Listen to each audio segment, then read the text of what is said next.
Good evening, brothers and sisters in the Dharma. Sukihotu. My apologies for the slight delay. So let us all get started. And today we are doing the second QA forum. So this is QA forum number 2. Okay, the link for you to download is listed there. tiny.cc/QAFORUM2. I'm using this format. So please feel free to download this this presentation file, which is what I'm going to show in a moment. So you will see the slides and follow along. Tiny.cc/QAFORUM2. Right. So today is QA Forum 2, 15th of March. The first question we're going to deal with, by the way, I'm going to number the questions continuously. That means I'm not going to restart numbering 1, 2, 3 again. Last week we dealt with 4 questions. So today the first question will be number 5. So that when I post them, you can refer to question number 5. Then I know exactly which one you're talking about. All right. So today this is the first question. So the first question for today is question number 5. Lately, I have been very impatient and irritated with long queues, slow counter service. How can I continue to tell myself to remain calm and relax? Now, I have answered this question briefly before by text, but today I'm going to give you a more thorough explanation and answer to this question.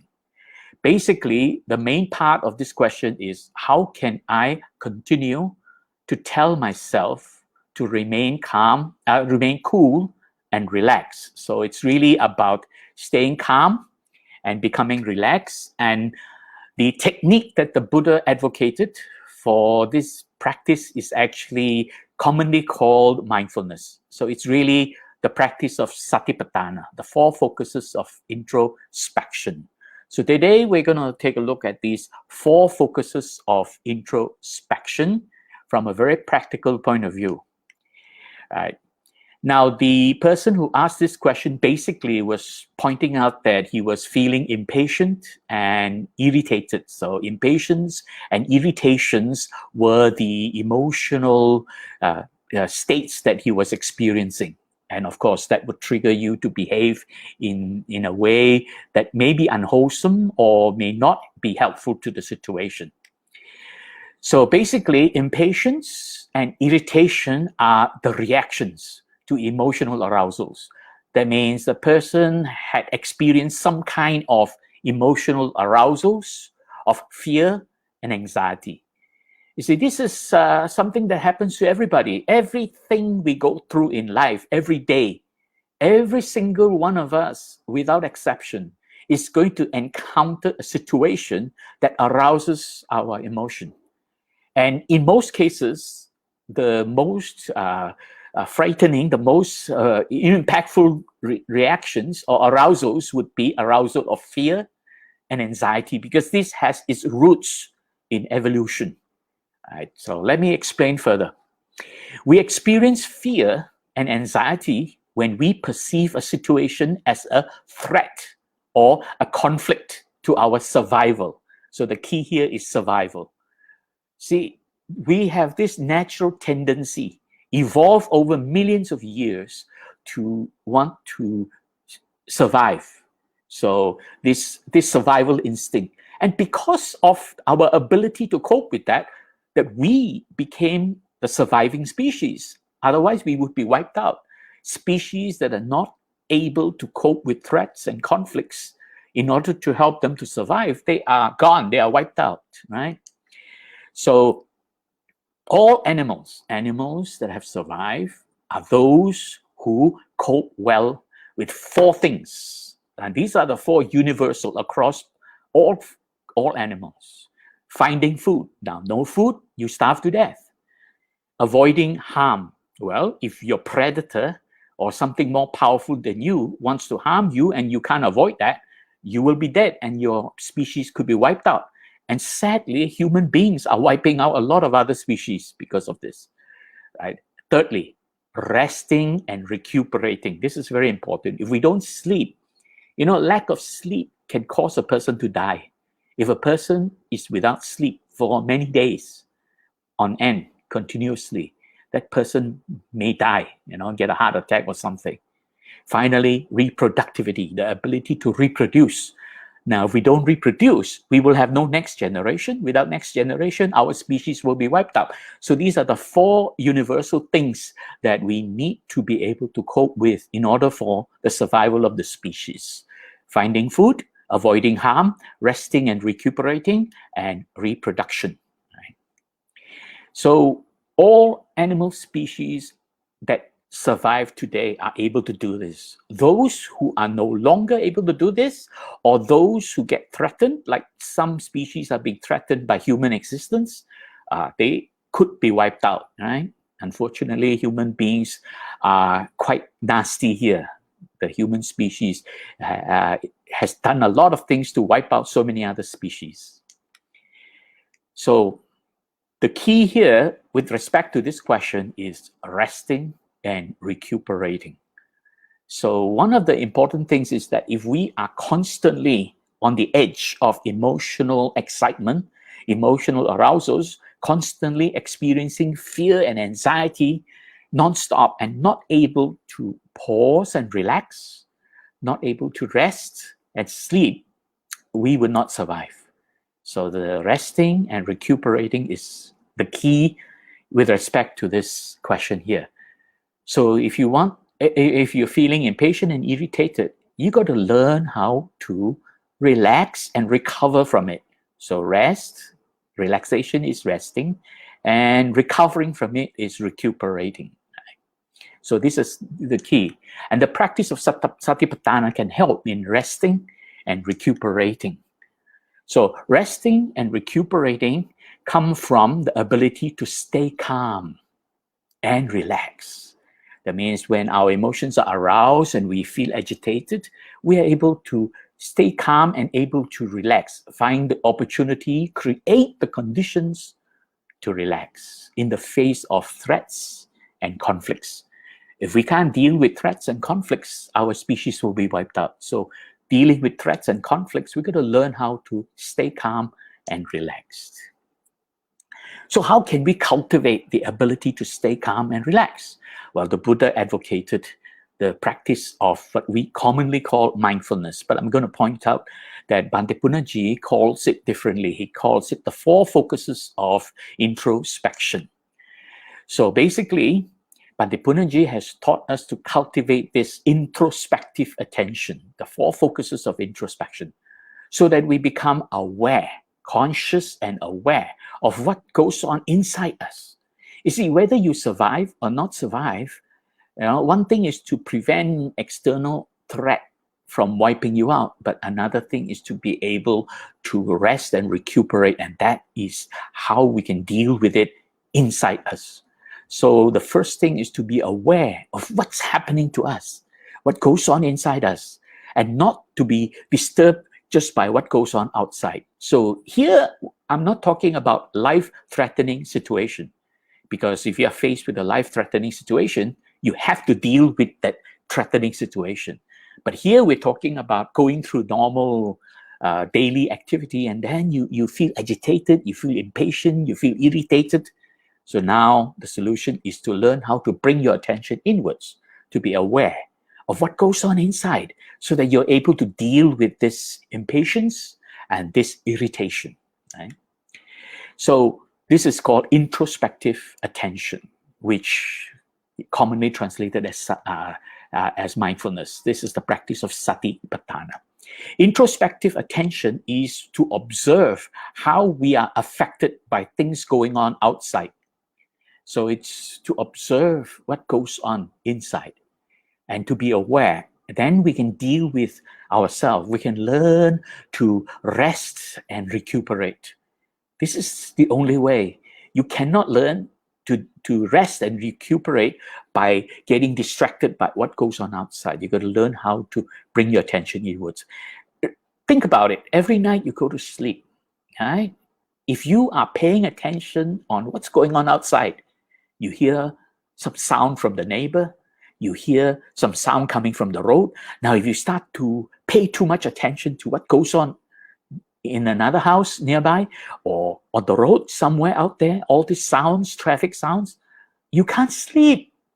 How can you sleep? The only way you can sleep is to bring your attention inwards. And one of the easy way to get to sleep is then to observe your breathing. The anapanasati, observing your breathing, gradually it will be able to put you to sleep if you just allow yourself to rest and not get distracted by what goes on outside. So this is the key. Because when something goes on outside is affecting us, there are 4 ways it alerts us. The first telltale sign, the first signal we get is activities in the body, bodily reaction. And this is the effect of stress hormones, because when something happens, our mind perceives it as a threat. Then we become experiencing anxiety. And then the amygdala will trigger a release of hormones, causing our body to become tensed. So we have to be aware of this activity in the body. And this is called kayanupassana. So observing the activity in the body. So this cultivation is called kayanupassana. So we're going to touch on the cultivation in a moment. So this is the first telltale sign that the body has reacted because of the effects of hormones, causing tensions in the body. Then the second telltale sign is that these tensions in the body causes the organs to react because of the hormones. So the hormones causes various organs to react, and this leads to a lot of discomfort in the body and having unpleasant feelings. So we need to be aware what unpleasant feelings is arising. Just observe it, not analyze, just observe and be aware that it is arising. And you can deal with it. If you are aware of it, you can deal with it by slowing down your breathing and so on. So this awareness is the cultivation of Vedananu-Passana, right? So this is the second part of the cultivation. So let's take a look at what Bhante Punanji says about Kayanu-Passana and Vedananu-Passana. And introspection means what are we going to look at when we turn inward? There are only 4 things to look at. One is to look at the body. Now, when we say looking at the body, we begin to think that looking at the body is to use the eyes to look at the body. That is all wrong. That is looking at something outside. That is not looking at inside. To look at the body is not with our eyes, but with our mind. Close your eyes and look at the body. That means you are looking not with your eyes, but with your mind. Focus your attention on the body. You can close your eyes and focus your attention on the body. And when you focus your attention on the body, what you observe is movement in the body, tension in the body. You can become aware of tensions in the body and movements in the body. Now, for example, if you open your eyes and look at something, and you see that it is something pleasant, what happens to your body? That is the important thing. And your body will begin to move. The moment you dislike something that you see, again the body will begin to move. It is that movement of the body that is important to observe, but not by looking with your eyes, but with your mind. Look at the body. And then, how the body feels. Is it comfortable or uncomfortable? That means if there is tension in the body, it becomes uncomfortable. If the body is relaxed, it's comfortable. So you can look at the body in terms of movements and tensions and also feel whether it is comfortable or uncomfortable.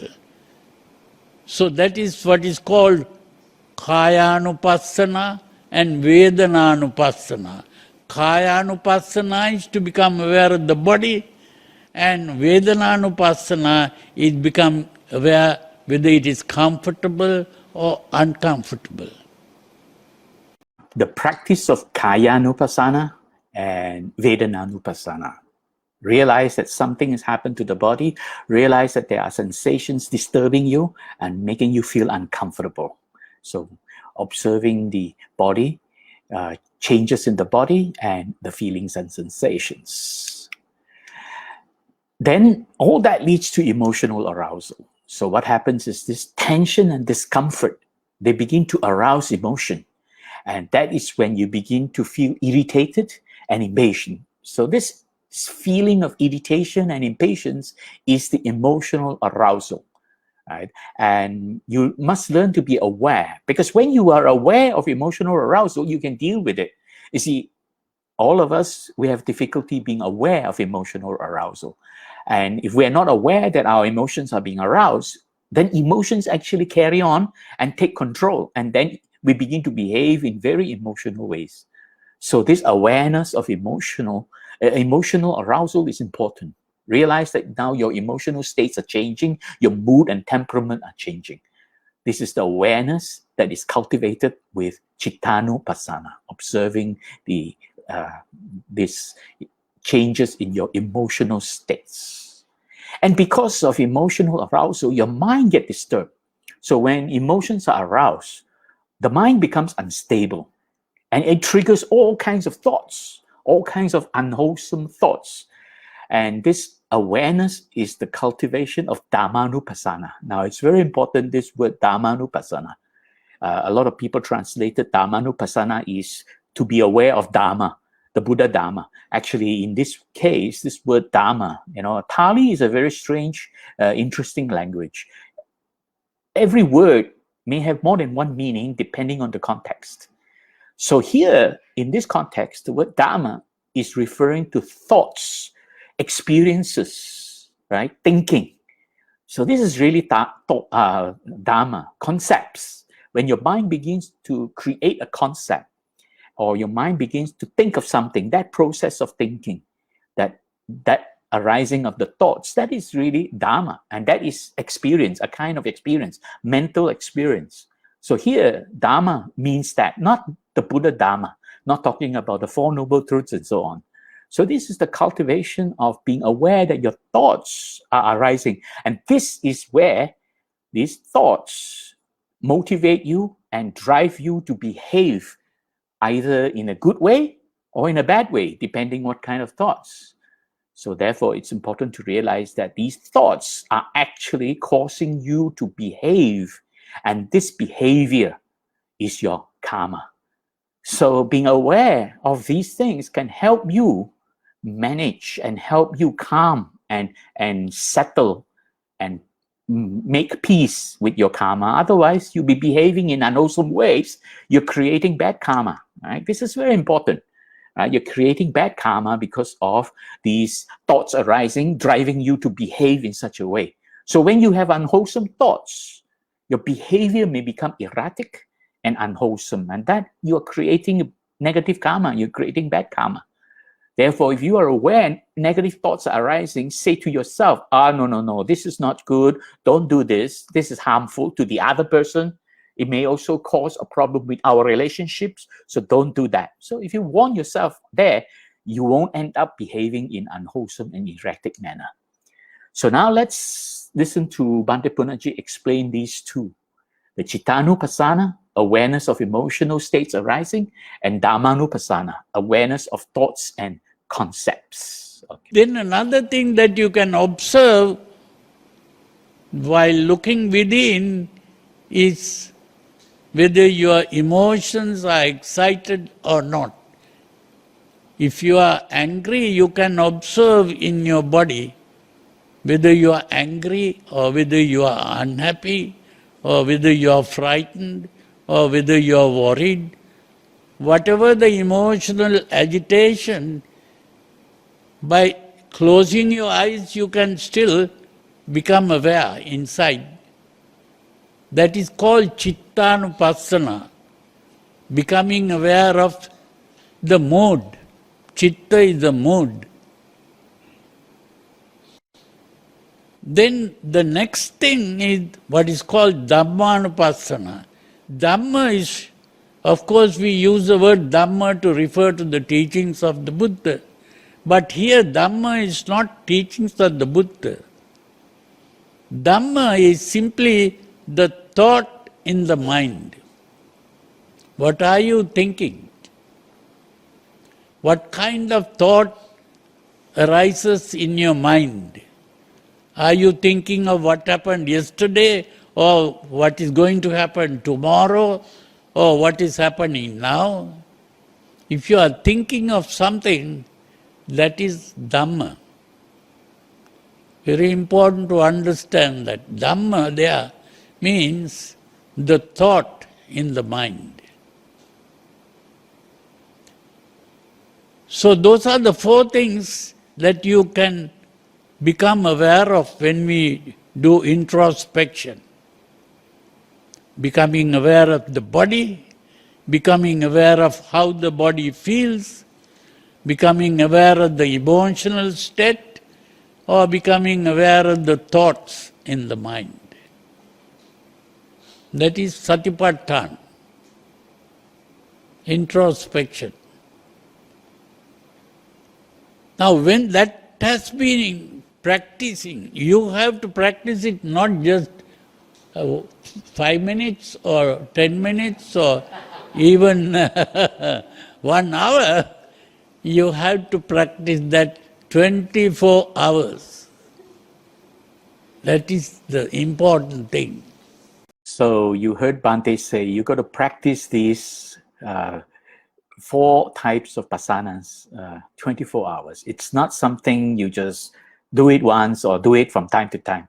Because once you continuously practice this and you are constantly aware of how what goes on out there is affecting your body, your feelings, your emotions, and your thinking, you will be able to deal with situations in very intelligent and wise way. Because when you become aware, your response will be rational, no longer emotional, no longer behaving like an animal. Because when you behave emotionally, you're behaving like any other animals, because animals always behave in emotional ways. So it's very important. This is really a cultivating consciousness. Now, when we talk about the practice of satipatthana, this is actually part of the Eightfold Way. I will be answering this connection in the third questions later on. So up to now, we're just talking about the basic practice of satipatthana. So these are the 4 focuses of introspection. First, it is the body, where we observe the physical manifestation of reactions in the body, how the body changes, how the heart beats faster, how we feel blood pressure rising, and how our voice deepens, and how our body is trembling and shaking and so on. No, so that's a bodily reaction. Then the second one is observing the manifestation of sensations and feelings in the body that lead to unpleasant feelings or pleasant feelings. So this is also applicable to getting aroused by lust and greed. Something makes you feel lustful. Right? When you are aware that you are getting lustful, you can deal with it. Otherwise, you will succumb to the emotions of lust, emotions of greed, then you will behave in very lustful, greedy, unwholesome ways. So it's also both either pleasurable or unpleasant or unpleasurable.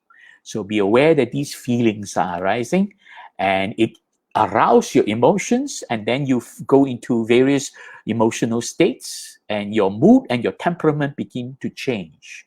Mood basically refers to your feeling of whether you like something, you want more of it, right? So it's really your intention, right? Your urge. Temperament is your reaction. your urge to react. Mood is your feeling about something, whether you want more of it or you don't want it, you want to get rid of it, you hate it or what. So that's mood. And then when you start to take action to go after what you lust and to try to get rid of what you hate, that is your temperament, the urge to react. So you have to be aware of that. Observe the manifestation of these emotional excitements of mood and temperament and the arousal of your emotional states, which is impatience, irritation, agitation, fear, anger, and so on. Right? And finally, of course, they produce thoughts in your mind. Right? Now, later on, I will also be explaining in the next question about sankhara, how thoughts are being constructed in the mind. That's part of the sankhara. And Bhante actually explained that, so I'm going to show you later on. So this is creating concepts in the mind, and therefore you're going to learn how to observe these concepts. Concepts are nothing but thoughts and ideas, right? So thoughts and concepts, and these are really how you interpret the circumstances. If you observe something, if you experience something you think is good for you, then of course you have a concept that it is something that you want. Now, if it is something that you feel is not good for you, then your concept of that experience is you don't want it. So basically, it's the way you interpret the circumstances. Is it something you want? Is it something you don't want? What are you going to do about it? Right? So these are thoughts that are arising, creating thoughts and concepts and ideas and choices. Right? So this is really Dhammanupassana. So these are the four. Realize the first two are actually dealing with bodily activity, and the next two are dealing with the mental activity, psychological. One is physiological, right? So body and feelings are physiological, and affection and conception, these are psychological, right? Mental activity. So these are the four foundations. So the four focuses of introspection are the cultivation of these four satipatthanas. So this is really the practice of satipatthana. So if you want to do well in this area, if you want to cultivate and develop this ability, then you should attend meditation retreats centered around satipatthana. So there are people who conduct meditation retreat with very specific themes or very specific objective. So there could be some satipatthana meditation retreats. There are quite a few in the past. Of course, ever since March last year, all retreats have been suspended because of the COVID coronavirus pandemic. There are no more retreats. But now in Malaysia, the government has officially allowed temples and churches or religious organizations to begin to conduct live in-person sessions. But all the Buddhist temples I have spoken to so far are reluctant to open up. So I guess we are going to wait for the relaxation of the quarantine and pandemic restrictions. Maybe later on, there will be retreats. But meanwhile, there are online retreats. So you can hunt for them, see if there are any online retreats on Satipatthana, and then join them and learn something and practice. Right? So the solution is to understand and practice. There are two parts, right? To understand what it is and how it works, and then to actually try it out, do it. You know, the theory is not good enough. You have to practice. So therefore, you can cultivate these four focuses of introspective attention. And therefore, cultivating these four focuses of introspection will train you to become aware how emotions are aroused, and then you are able to take control of your behavior. So in other words, you can now behave in a wholesome, peaceful, and harmonious way. And this is really the cultivation of sila, right? Virtuous morality, sila. Right? So you have to learn and practice that so that you can learn to remain conscious and rational at all times, because when you're able to do that, when you are aware of your emotional arising, your conscious, rational mind takes control, not your emotional mind. So you're no longer subject to your emotions taking control. You are now able to control your behavior consciously and in a rational way. And you can easily decide on wholesome responses to all circumstances. So when you get irritated and you get excited and you get anxious and you get impatient, then be aware of all that, and then you are able to do something about it. And Bhante Punaji has also taught us, when you become aware of your emotions, the emotional arousal will subside, which is true. If you start to feel impatient and you're aware, oh, I'm feeling impatient, you're aware that you're becoming impatient, suddenly your level of patience improves. That's what it is. The same when you're feeling anxious, you're feeling anxiety, and then you realize, oh, no, wait, I'm feeling anxious. This thing is causing anxiety. If you are aware of that, your anxiety level will come down. You won't get so anxious, right? So this is important, to remain conscious and rational.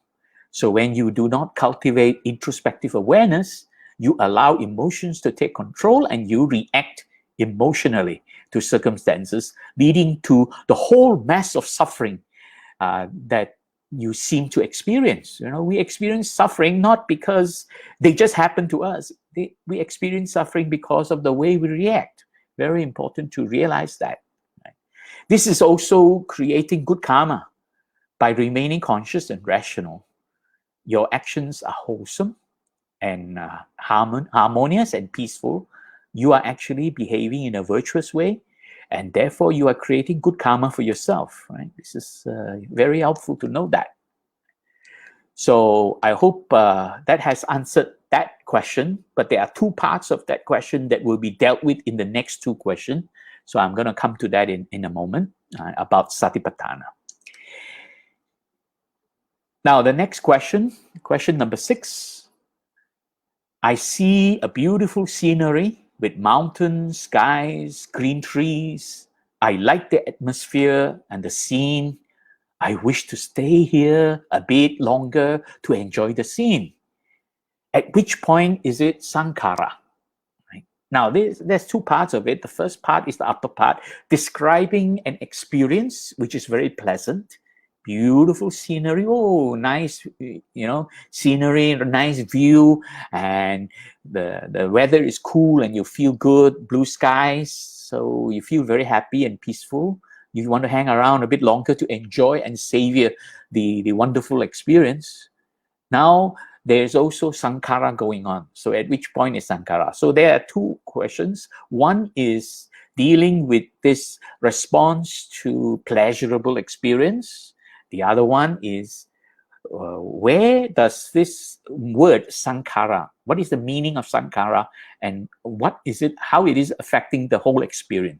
So we're going to be talking about sankhara and how it's affecting the whole experience from the perspective of tilakkhana. Tilakkhana is commonly translated as the 3 marks of existence. 3 marks of existence is not a very helpful way to explain what tilakkhana is. Tilakkhana is really, and I'm using Bhante Punaji's words, threefold nature of all that is supposed to exist. Realize, all that is supposed to exist. Here, Bhante is not saying everything is in existence. But that's the important thing here. Because when you say tilakkhana is the 3 marks of existence, you are stating empirically or stating categorically that existence is there. Now, when you state that, then you are clinging on to existence. You will never be able to free from existence. You will never cultivate yourself to be free from existence. You will always be experiencing the dukkha of existence. But here Bhante says, existence is not something permanent. Existence is actually an experience. So threefold nature of all that is supposed to exist. So our experience is that we think we exist. We are living in a dream of existence. That's what Bhante has been telling us, that we are living in a dream of existence. We think everything is supposed to exist. So there are these threefold nature: anicca, dukkha, anatta. Anicca normally means impermanence. Things are always changing. Things are not predictable. And dukkha, whatever that keeps changing, leads to some kind of dissatisfactoriness. So that is some kind of suffering of some sort. And all that leads us to become self-centered. And the reality of life, the threefold nature of reality is that, nothing is personal, right? So it is impersonal. So first we deal with this question of tilakkhana, and then we're going to talk about sankhara. So I'm referring to Bhante's Ariyamagga Bhavana book, level 3, page 117 and 118. So I'll give you the link to download if you don't have a hard copy. For those of you unable to get a hard copy, later on you will see the link, and you can get a hard copy by visiting Buddhist Mahavihara. They have it. I'm not sure if their Buddhist Mahavihara is open, but I believe they are open now. You can go there and pick up the books if you want to.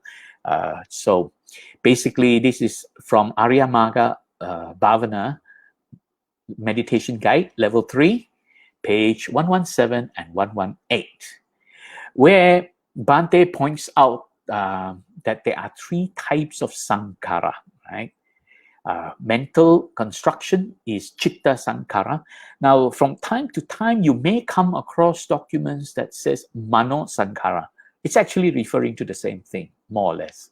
Right? It's talking about the construction in the mind as a result of what we have perceived. So this is by building up from sanya and vedana, which are part of the panchakanda, the 5 constituents of the process of perception.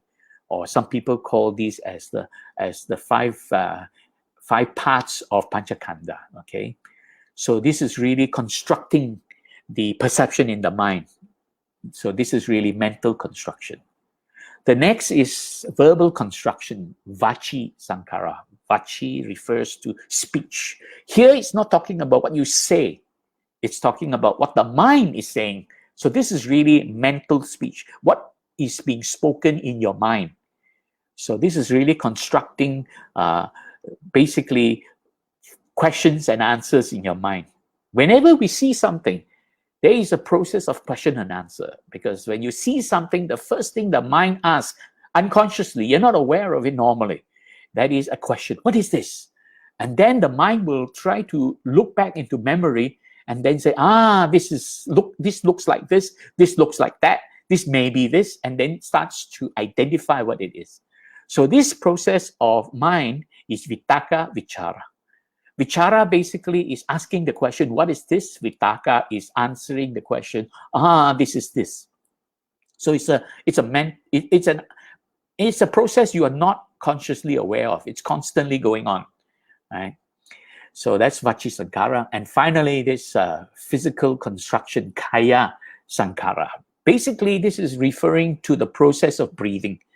Because when the mind thinks, it is only able to think when the cells in the body are active, especially all the brain cells. When they are active, that produces a process of thinking. And it needs energy. Cells need energy in order to carry out this process. So this kaya sankhara is referring to that process of feeding energy to the body to process thoughts and feelings and emotions and so on.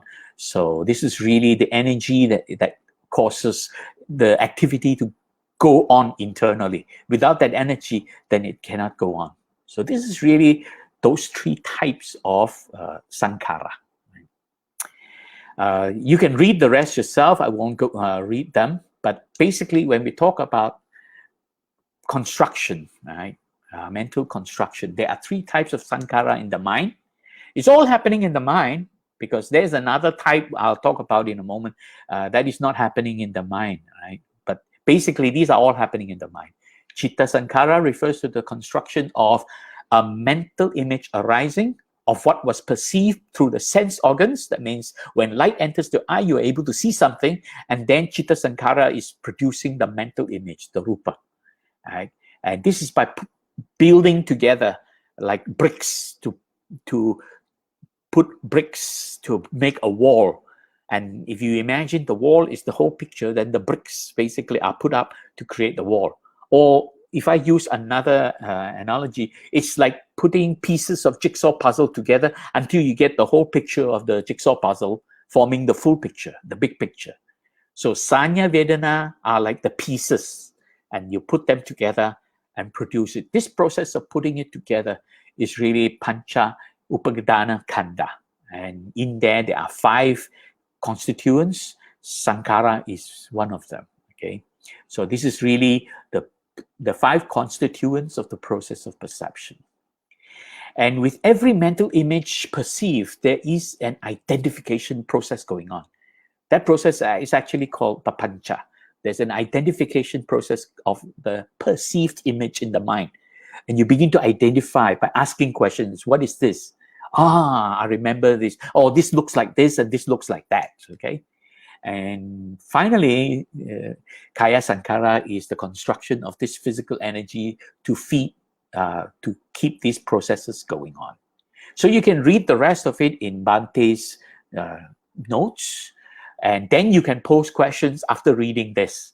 So that I'm not going to read through the whole thing. I suggest you download this book if you don't have it. If you have it, make sure you have the correct version. If you turn to that page, it should be these texts. If not, then you have to download the latest version. Right? You may have an outdated version. So then, therefore, you can then read through it and then ask me questions after that. Right? So let's talk about this experience of seeing. A lot of people think of seeing like as though, oh, I see the object, and therefore the word rupa is used as translated to refer to that physical object out there. That's where the mistake lies. Rupa does not refer to that physical object out there. Rupa actually refers to the mental image arising in your mind. Let me show you where is rupa. If you want to see something, let's see, there is this dog. When you want to see a dog, first you need a light. If it is pitch dark, there is no light. Can you see the dog? Of course not. Pitch dark, not one shine, not one ray of light, you can't see anything. It's completely black. So when light is reflected from that object, falls into your eye, right? So it stimulates the light-sensitive cells at the back of your eye on the retina. So your eyeball is the sense organ. And here we're referring to a person where the eyes are working. So therefore, at the same time, that person is paying attention. And when the person pays attention to the dog, where there's light reflected from the dog, that person is able to see the dog, and that process of perception arises. That is the panchakanda. And when this process arises, there is a mental image. Then you have a mental image formed in your mind of the dog. That is rupa. Rupa is not that object out there. Unfortunately, somehow the word rupa is used to translate as the object out there. That is really not correct. The correct meaning of rupa is a mental image, appearance. Actually, the real meaning of the word rupa is appearance. Something appears. So when we speak of appearance, we're speaking of our own experience. So when you are aware something appears, where does it appear? It appears in your mind. That appearance happens in your mind. The same thing when a magician is performing magic tricks and making objects appear and disappear. We're not talking about those objects out there that is appearing or disappearing. The magician is producing something that tricks your senses. So now you actually have an illusion, right?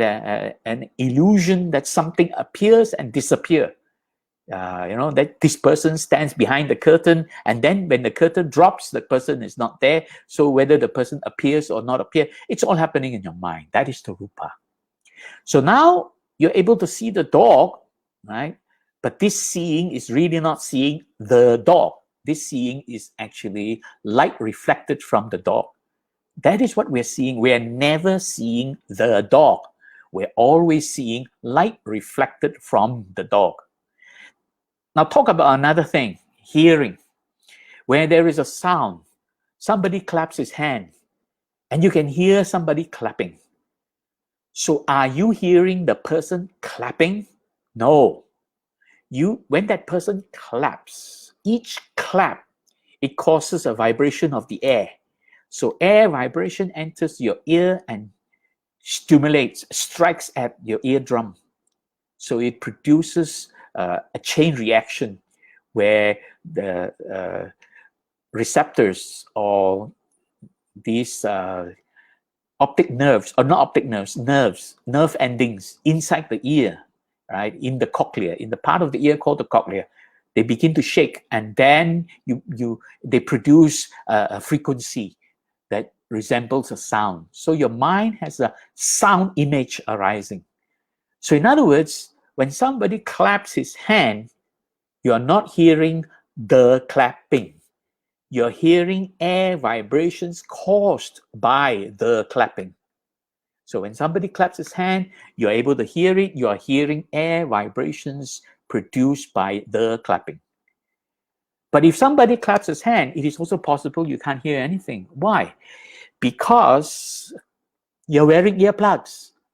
And if you're wearing earplugs, no matter how hard the person is clapping, if those earplugs are very effective, it stops the air vibration entering the ear to strike the eardrum, and therefore you're not hearing anything.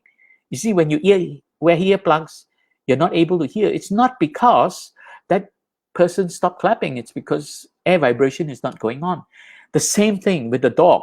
If somebody blindfolds you, even the dog is right in front of you barking away, you can't see the dog because you're blindfolded. Reflected light is not entering your eye. The dog is there. So if rupa is translated as the dog out there, then you still have the rupa. No, you can't. You don't have the rupa because you are blindfolded. So when you're blindfolded, you can't see the dog. So there's no mental image of the dog. So this is really what rupa means. Whether we're talking about seeing, hearing, or so on, it is all mental image arising. And this is really the experience. As I mentioned to you before, this is experience, and this is Dharma. Dharma is the experience. We're not talking about Dharma as in Buddha Dharma. We're talking about Dharma as the experience of a perception.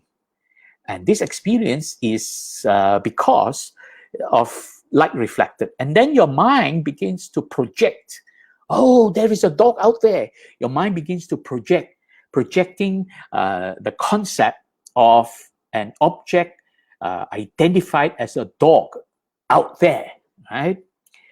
So this thing called out there, your mind has created the out there. Out there is a world out there. In here, that's me, right? So out there is the world. So your mind automatically breaks this experience into two parts. And this process of breaking into two parts is called dichotomy of experience into what is objective out there. And then you are experiencing the mental image in here, subjective experience, right? So your mind begins to project, oh, there is a dog out there. And then, I like that dog. There is this subjective experience. And you cling on to that. And that's why you have this concept that what's happening in here is because this is the self. This is me. Right? I like it. So this is causing this subjective experience, the I, me, or mine. And then you begin to react to it. Right? So basically, this reaction is your mind creating concepts. And that's Vachisankara. And you begin to think, oh, what a lovely dog. How I wish I can keep him as a pet. It could be your neighbor's dog, or it could be a stray dog or somebody else's dog. You happen to like that particular dog. So you think, oh, what a lovely dog. How I wish I can keep it as a pet. Or if you were like me, when I was a little boy, I was bitten by a dog. So I'm quite fearful of dogs sometimes, especially Alsatians. If you were like me, my Vachi Sankara would be the opposite. My Vachi Sankara would say, oh no, there's a dog out there. Go away, dog, go away. That would be me. So instead of liking it, I dislike it. Right? So that's my experience. So therefore, every person has a different subjective experience. It may be the same dog, two people standing next to each other, you and me, and you're a dog lover. You see that dog, your mind says, what a lovely dog. How I wish I can keep that dog as a pet. Me seeing exactly the same dog from the same angle with the same amount of light, my mind would say, oh no, that's a dog, get away from me, you know? We have different reaction. We have different subjective experience, right? The objective experience may be similar, but the subjective experience is different. So again, all this is explained by Bhante in the book Ariyamagga Bhavana. So you can read through it. And this is in Ariyamagga Bhavana Level 1, page 49 to 51. So you can read through that. And there's more there where Bhante talks about the Panchakanda, the 5 constituents of the process of perception. Read through it, and then if you have questions, feel free to post, right? So I hope that has answered that question about sankhara and about our reaction to experiences. So feel free to come back with questions on that. All right. Now, the third question for today is question number 7. Here it says, this actually came from a friend from overseas, where we were chatting about meditation retreats. And that friend told me that he had attended quite a number of different meditation retreats, but he felt that every teacher seemed to be teaching something different. So he was getting so confused. And his question was basically to ask me what is really what the Buddha taught as meditation. So the question here is, I attend different meditation classes. Each teacher has different system of meditation. So many different systems, so many different methods. I am very confused. What is systematic meditation according to the Sutras? Or to rephrase this, what is the proper systematic meditation method according to the original teachings of the Buddha, which is found in the Sutras? Okay, so basically, this is the key question. What is systematic meditation according to the Sutras, which is really referring to the original teachings of the Buddha? What meditation is all about? What is the meditation system? What is the systematic way to meditate? That's really more like it. So let's take a look at a couple of sutras, very important, very helpful. I'm going to show you a few sutras. First one comes from Anapanasati Sutra, right? Majjhima Nikaya 118, where it says, monks, when mindfulness of breathing, Anapanasati, is cultivated and developed, it is of great benefit and great reward. It helps eliminate the 5 hindrances.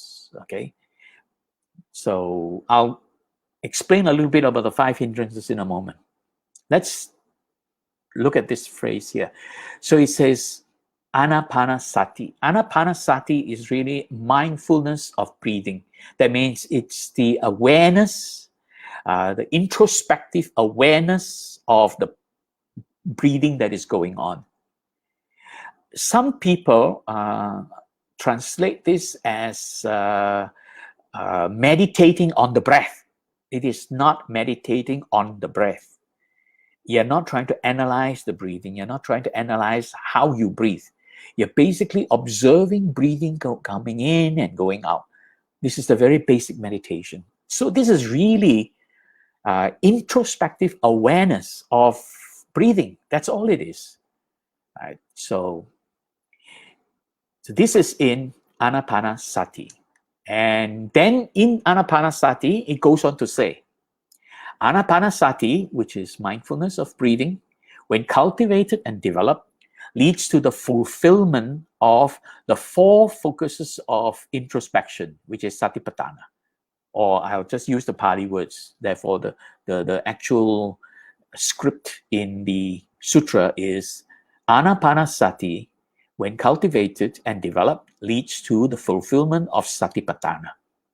And according to Pandit Punnaji's explanation we touched on a moment ago, Satipatthana is 4 focuses of introspection, which most people commonly call mindfulness. I don't mind using the word mindfulness, but it's actually not very precise, not very clear.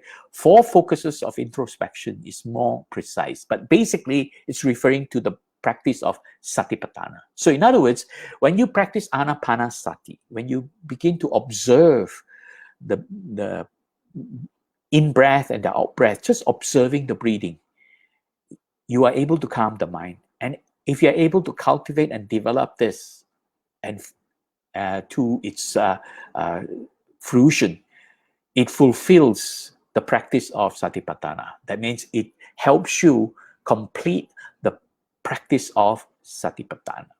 And then in this sutra, it goes on to say, Satipatthana, when cultivated and developed, leads to the fulfillment of the 7 steps to awakening, which is the Satta Bojjhanga.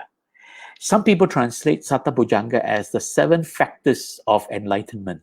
But Bhante Punnaji likes to make it very precise and clear. These are 7 steps. They go step by step. It's not like 7 different factors, but 7 steps to awakening. Right? So in the Pali text, it would be Satipatthana, when cultivated and developed, leads to the fulfillment of Satta Bojjhanga.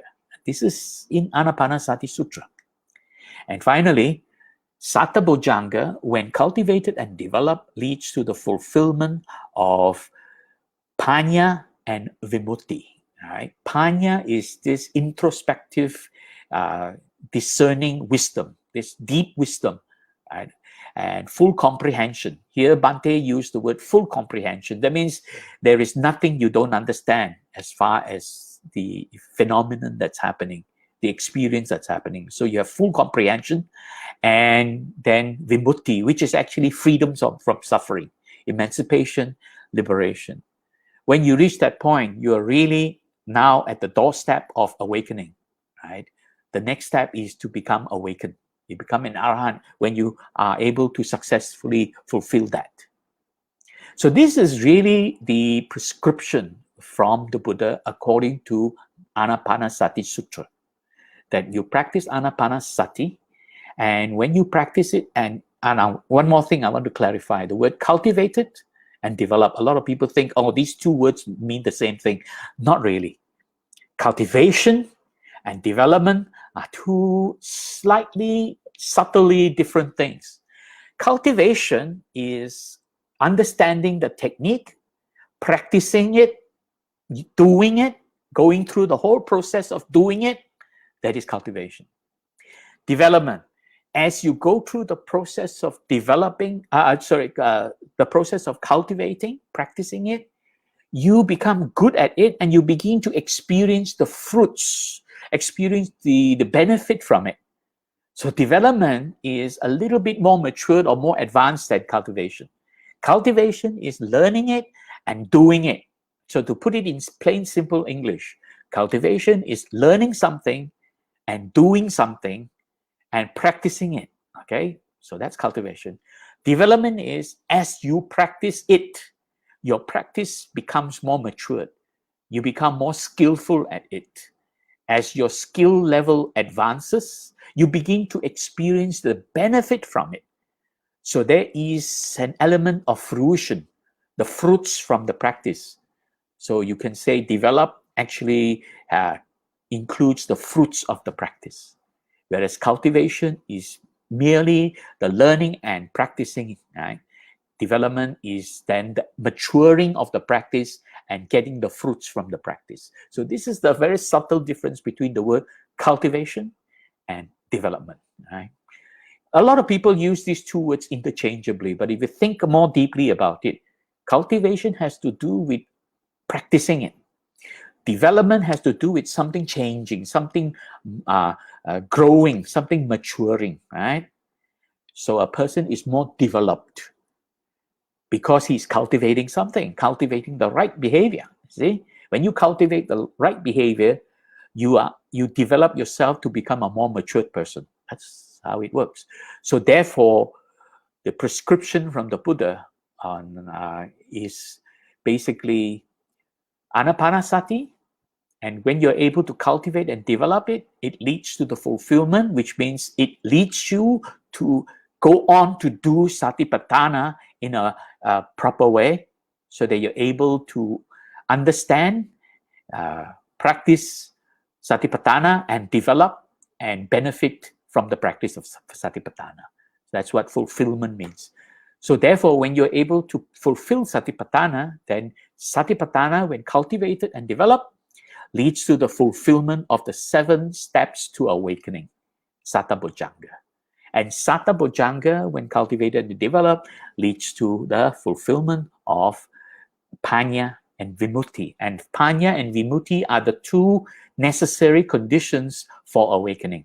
So now, when you are able to cultivate and develop satabojjhanga, then you are creating the necessary conditions for awakening. It doesn't mean that you're already an arahant at this point, but basically, you could be, but basically, it is talking about creating the necessary conditions to become an awakened being. Therefore, this is called stages to awakening. So this is really the prescription from the Buddha, from this Anapanasati Sutra. Anapanasati, Satipatthana, Satabojjhanga, and then Panya Vimutti. All right? So now this is one sutra. Let's look at other sutras. Another one called Tatiya Sutra, which is found in Anguttara Nikaya 10.95. Here, the Buddha was asked by, I can't remember the story behind it. It's been some time since I heard about this, a long time ago. But basically, the Buddha was asked about his disciples. What do you teach your disciples? Because the Buddha has different levels of disciples. I'm sure you've heard about it, that some of his disciples, like the chief disciples, like Sariputta and Moggallana's, right? They are enlightened. And then there are some who are not enlightened. So the Buddha is asked, when we speak about enlightened disciples and those who are not yet enlightened and those who are training to become enlightened, do you teach them the same thing? So basically that was the question.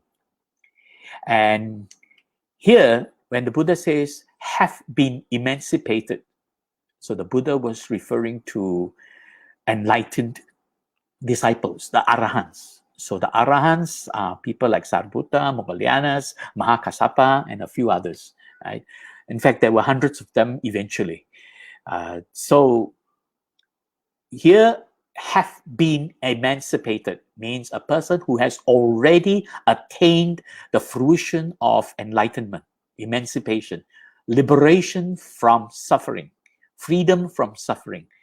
This is a person who is an arahant. So the Buddha was answering that all 3 types of, 3 levels of disciples are being dealt with here. The first level is arahants. The second level are being emancipated. Now, they are not yet emancipated yet. So they're not yet arahant. One step before arahant. These are people who are very close to it. That's why he says, are being emancipated. That means they are in the process, already created the conditions of panya and vimutti. They are now in the process of finally becoming enlightened. And there he's referring to this anagami, right? The 3rd level. The 4th is the arahant. This is the 3rd level of attainment, the anagamis. So here is referring to people who are already, or either who have already, or are in the process of developing the conditions necessary for enlightenment, the anagamis.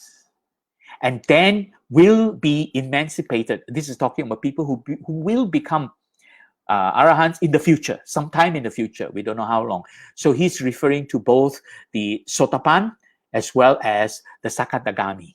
So the stream winner, the stream entrant or stream winner, and the once returner.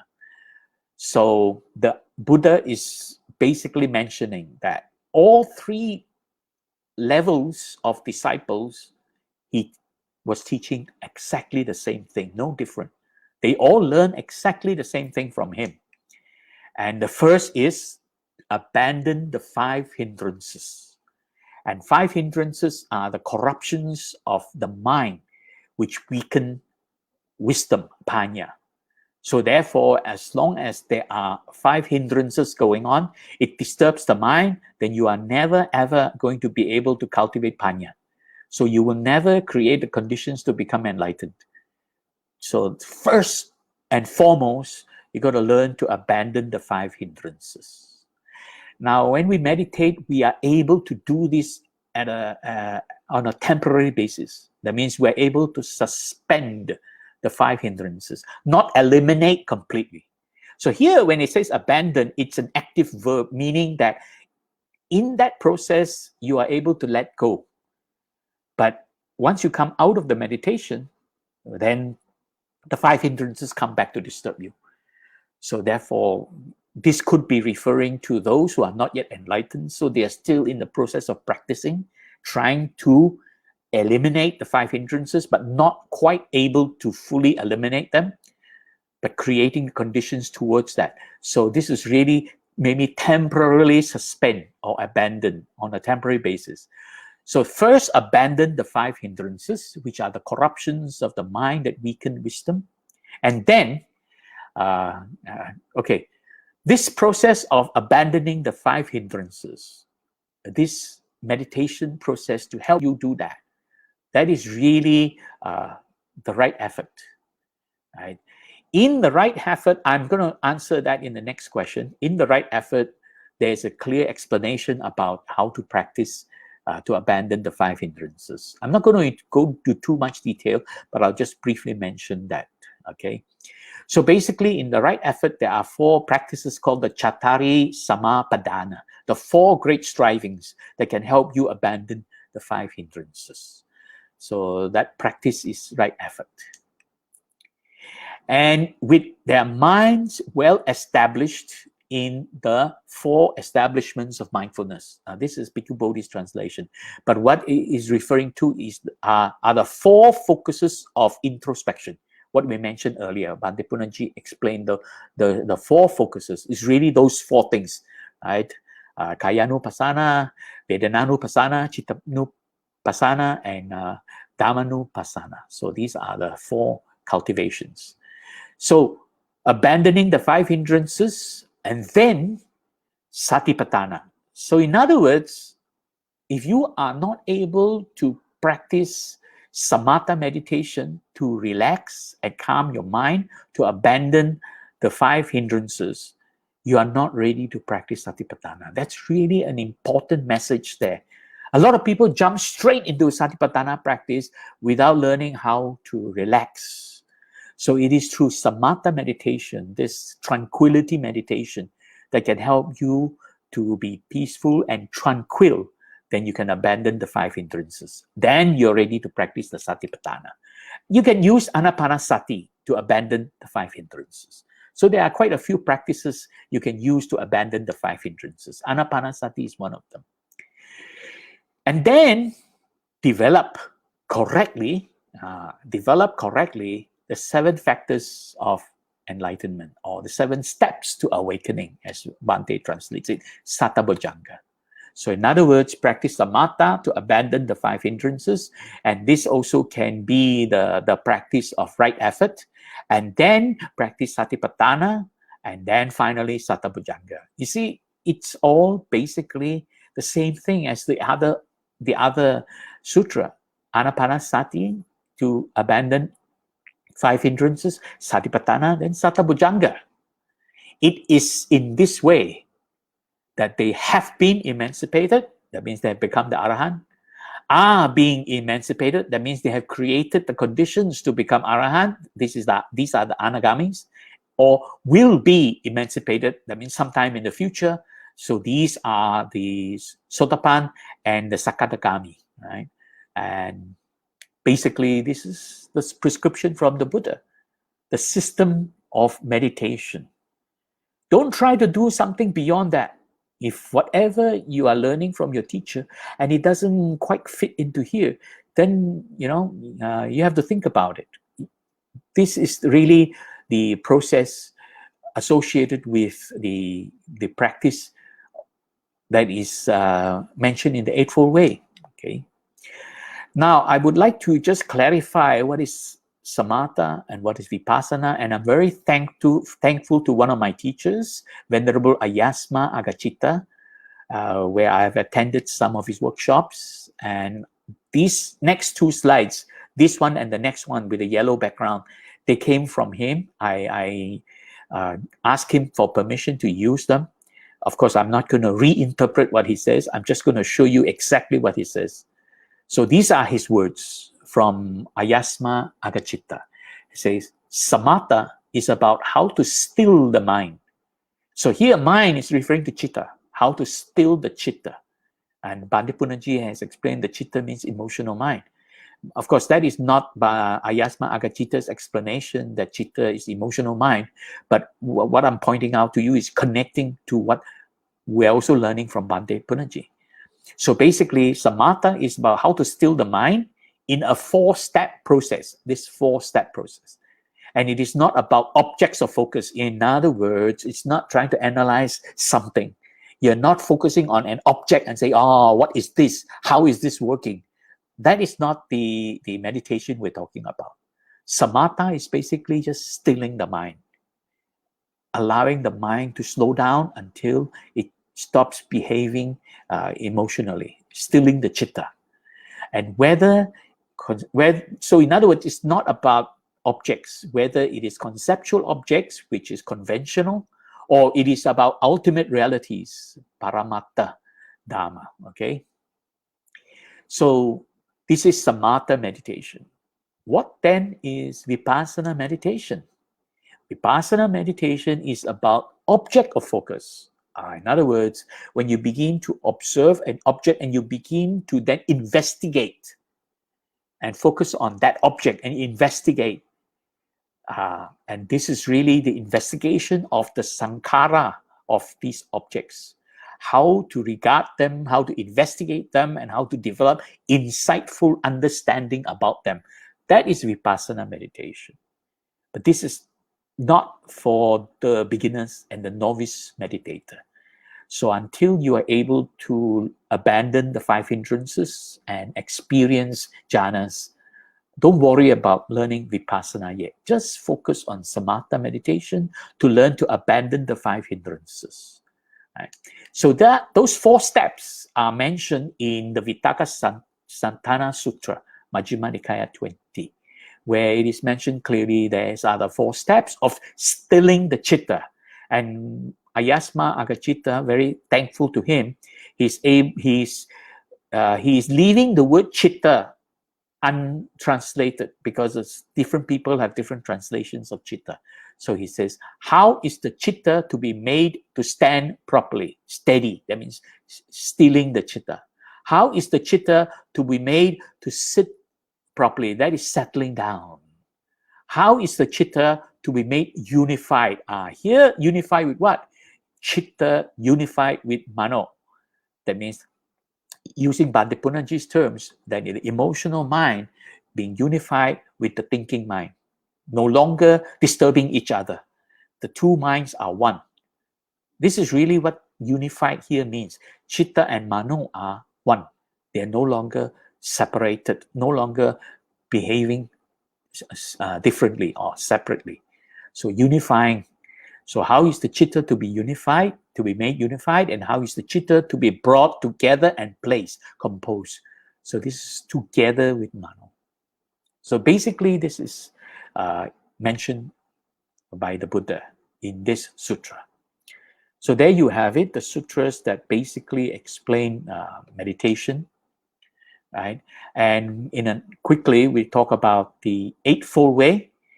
So the first part, the yellow part, is the process of saddha, which is often translated as faith, but saddha is really confidence and devotion. But just to keep it simple, I use the word devotion on the right side, inside the yellow box. But saddha really means confidence in the Dharma and devotion to wanting to practice it and get something from it. And this wanting is the right intentions or right thought. And there you apply effort. And this comes from having this energy and willpower to do it, virya.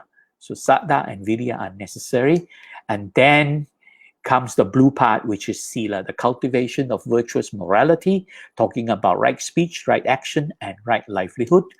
This is really the purification of the body. And this is really the discipline of your behavior. And the first practice of discipline of behavior is to practice the 5 precepts. If you can't even observe the 5 precepts, you have no chance to be able to practice this sila. In other words, if you really want to be a practicing Buddhist, it is absolutely necessary that you observe and practice and develop the 5 precepts. If you're not able to do that, if you're not able to apply the 5 precepts on a daily basis, then you're not really a practicing Buddhist.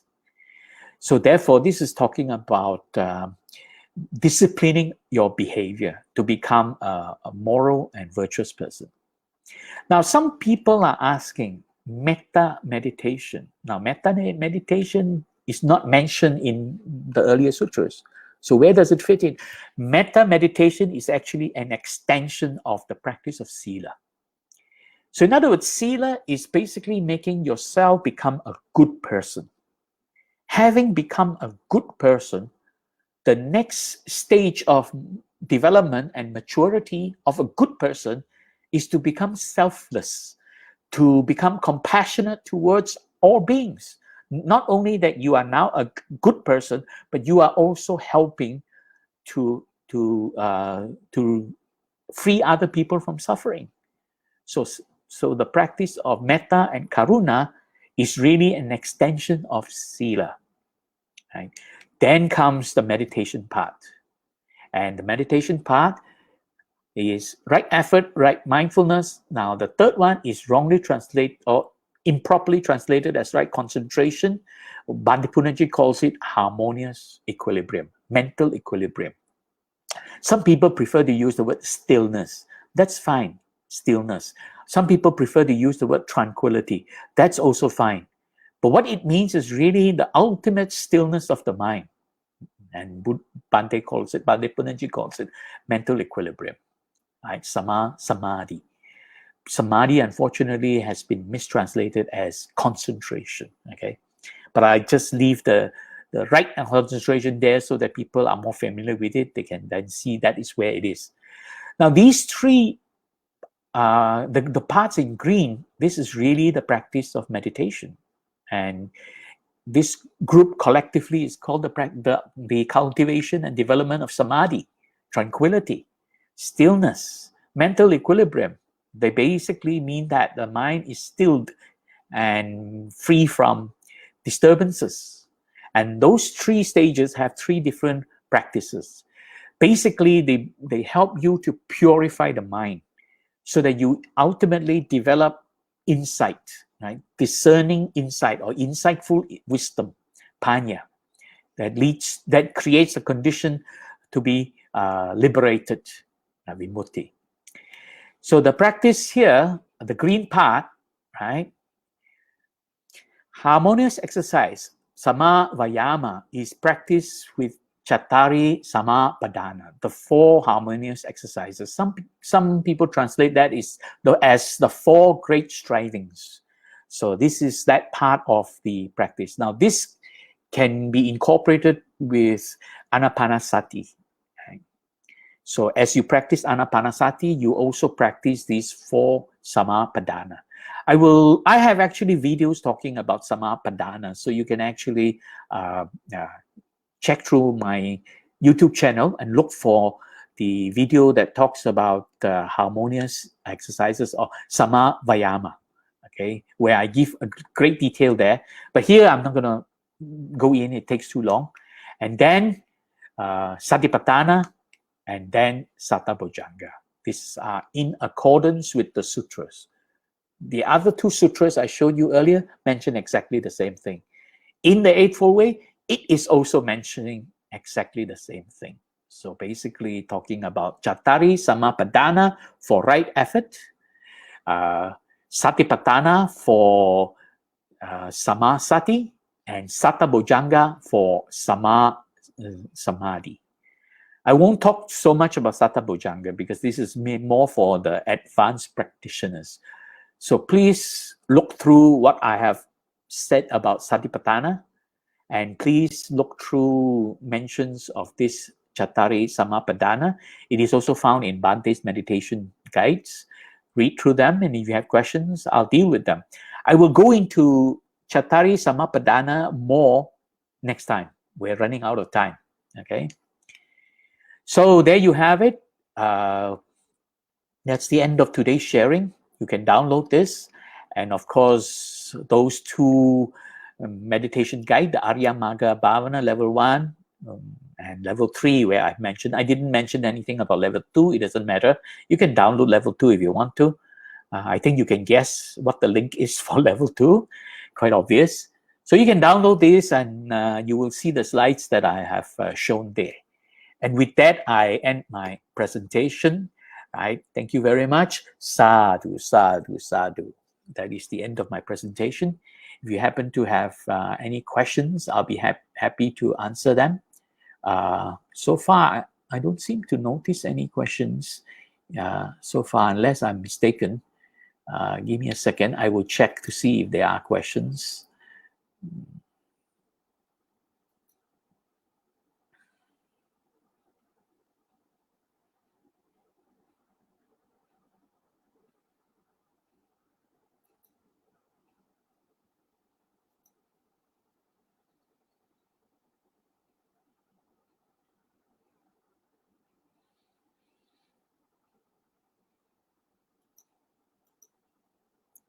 So far there are no outstanding questions. Please feel free to go through what I have mentioned and post the questions either as a comment under this thread, or you can send me by email.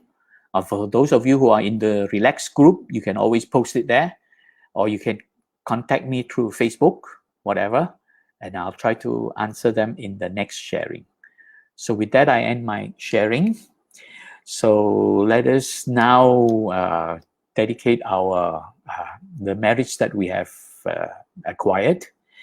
In the last 1.5 hours, we spent this time together sharing the Dharma, and we have gained good merits from that. And let's realize that there are many people around the world still suffering from the effects of the pandemic. So let's dedicate our merits to them to help them relieve from their suffering. Let's put our palms together and recite together. We dedicate the merits we have acquired from sharing the Buddha Dharma to all beings affected by the coronavirus pandemic around the world. May suffering beings be suffering free. May the fear-struck fearless be. May grieving beings shed all grief. May all beings find peace and relief. By the grace of the merits we have acquired, may we never follow the foolish. May we follow only the wise, until we attain the highest and most supreme bliss of Nibbana. Idang me nyati nang hotu, sukita hontu nyatayo. Idang me nyati nang hotu, sukita hontu nyatayo. Idang me nyati nang hotu, sukita hontu nyatayo. Sadhu, sadhu, sadhu.